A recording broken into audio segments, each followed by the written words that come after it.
Hi there, folks.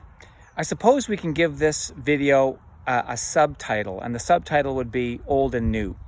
And as you probably have seen, some old stuff looks really great and really cool. And maybe you might say old stuff looks better than the new stuff. Some people would say that. But is old stuff really better than the new stuff? And I'm sorry to say that in most cases, no, it's not. Sometimes the old stuff really is interesting and quite beautiful, but it's really not as good as the new stuff. We've been improving many things. So today's video is going to show you a little bit about light, and it's going to show you that the new light is so much better than the old light. So I'm going to take you over here first. I'm going to take you past my old Pontiac down here.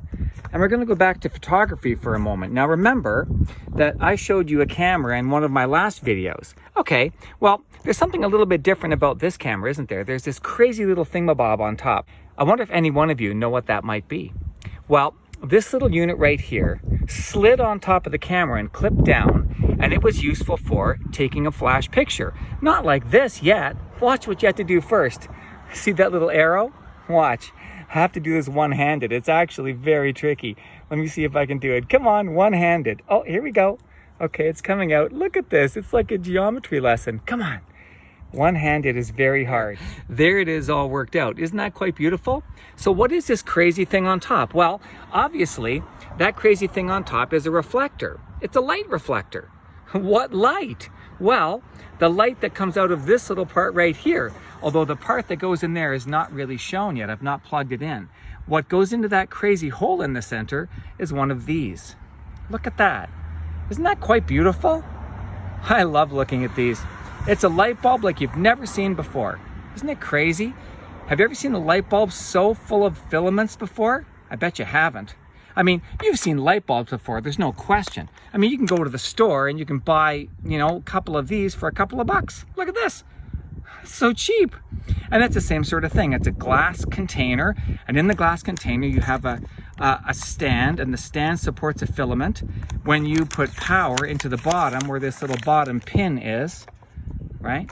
Then you put power into that filament. It goes up one side, out the other, and comes down and grounds itself on the side here. So it creates a circuit, and the filament inside, made of tungsten usually, glows very brightly, and there's your light. Well, in this case, it was the same sort of thing. They made this quite differently though, because this is a little glass container full of tungsten, but it is also full of oxygen. Wait a second. Tungsten and oxygen in the same container? Isn't that everything you need for a massive explosion? And the answer is, yes, it is. It's everything you need for a massive explosion. Really what this was a massive bomb in a little glass container. I mean, tungsten tries to burn, but in a normal bulb, there is no oxygen. There's a vacuum in there, so the tungsten can't burn. It just glows white hot. But in this case, with glowing white hot tungsten and oxygen, you've got a bomb on your hands. So poof, in one big kaboomy, all the tungsten would glow white hot enough to burn. And that's your flash. Now, I want to show you something on the back of this too, which is very telling. If you look at the back of this little flash holder, it's got an interesting little thing on top. You see the very top there? It says eject, and there's a little button on top. Okay, so once you took your one flash photograph and this little baby had just blown up, it would be so incredibly hot. Some cases, I've actually seen these things actually begin to melt the glass. That's how hot they would get. You couldn't touch it. So to get rid of it, you would go to some place where a fire would not be caused, and you would press the eject button, and a spring would throw that light flash bulb out of the front of that flash bulb holder so that you didn't have to touch it. Because if you did, you'd be going straight to the hospital. So a very old-fashioned way of making a flash, causing incredible heat. Alrighty, so a lot of you are saying right now, well, okay, is that such a big deal? So the light we're using causes lots of heat. As long as you don't touch the bulb and get burned, that's not a big problem, is it? But it is a big problem, especially now it's a huge problem. Why is it such a big problem? Because look what's behind me.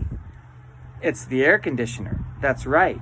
It's summertime now. I'm outside in my short sleeves, which means I don't have to run my furnace anymore. I've got to keep my house cool. And keeping my house cool is much, much more difficult, especially when there are lights on inside. Now, can you imagine if every light that was turned on inside the house made a horrible amount of heat? And I'm trying to cool the house with my air conditioner? Isn't that a huge problem? But how much heat does an actual bulb make? Well, the surprising and sort of sorry answer is, actually, depending on the bulb, you can make a whole lot of heat. Look where I am now. I'm inside the house, and I've got a little chandelier going down the stairs. What I've done is, I've taken out my meat thermometer, and I'm holding it just up to the tip of one of the bulbs. And I just turned this little guy on too. Now let's focus in on the meat thermometer, and let's see what we're up to so far. What? Are you kidding me? We're up to more than 130 degrees so far? Absolutely right. More than 130 degrees. Now, if I, whoops, let me just get it a little bit closer to the center. You'll watch that little thing go right up. I was here a few moments ago when the light was on for a while, and I got it up to 140. Oh, there it is. Look, I'm up to 135 already. And now I'm heading close to 140. Let's see if we can get up to 145. Let's just wait for a second. Can we make it up to 145? Let me zoom in a little bit. Can we go? There we go. We got up to 145. Wow. Look what it says on top of the thermometer. 145 is cooked ham or rare beef. Cooked ham or rare beef? Do you mean I can actually cook my dinner on a light bulb? And the answer is yes. That is hot enough. Well, much hotter actually than it would take to cook meat.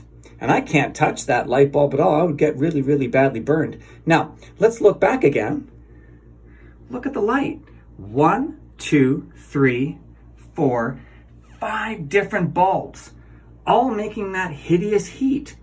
And I'm trying to cool this place. Oh, that old-fashioned way of making light is not so great. Which brings us full circle right now. Brings us back to our old-fashioned way, and it brings us to our newfangled way. Look, I've got my little tiny headlight outside, and I've got it turned on. Look at that light.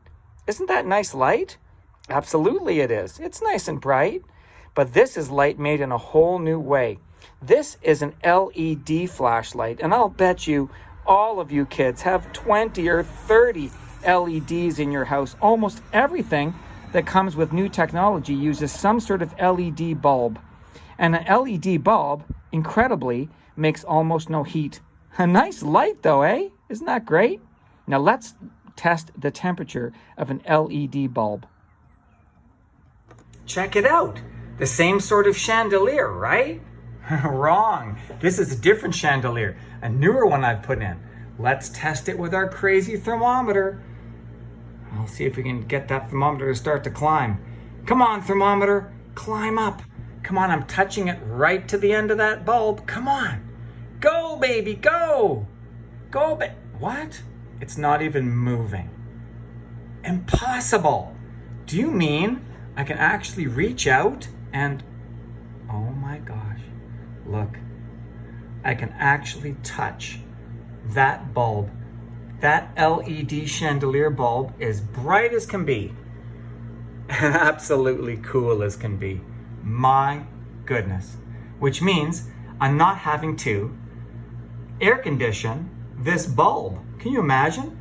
There's no heat coming off it, which means it's not heating my room, which means if I turn my air conditioner on, the air conditioner does not have to cool down this unit whatsoever, which means I'm saving energy. Thank goodness LED technology.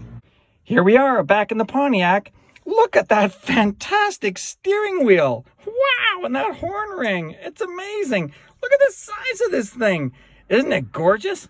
Isn't this the best steering wheel you've ever seen?